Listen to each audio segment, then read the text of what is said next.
Evening students and friends, D Sharma classes के official YouTube channel पर आपका स्वागत है।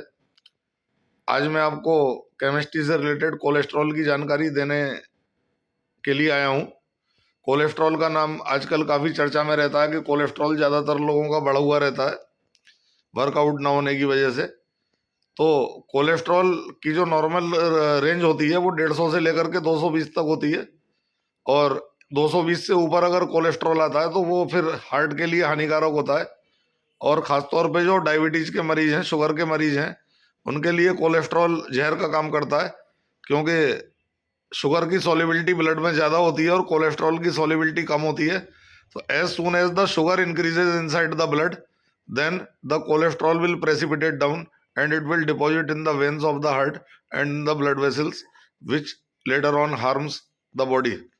But if we control the cholesterol under high level and we reduce the cholesterol level less than 100, then there are certain problems which arise inside the body. Some of the sex hormones are prepared by cholesterol. Female sex hormones and male sex hormone like cortisone, androgen, estrogen are prepared inside the body if the cholesterol is present in the adequate quantity. So that we may say that the level of cholesterol must be moderate. Less cholesterol is also harmful for the body, and more cholesterol is also harmful for the body. So that the cholesterol level must be maintained between 100 and 150 to become healthy. And the cholesterol level beyond the 220 are very harmful. And if the patient is diabetic, then he should control the cholesterol level up to the 100, because as the sugar will increase, then the cholesterol will precipitate down and it will harm the blood vessels etc. So that a diabetic patient must avoid the oily food, must avoid the ghee and ghee preparations, so that he can maintain the cholesterol at a very good level. And some of the dry fruits must be used so that the HDL cholesterol levels may become more and more healthy, and the LDL cholesterol level में become less.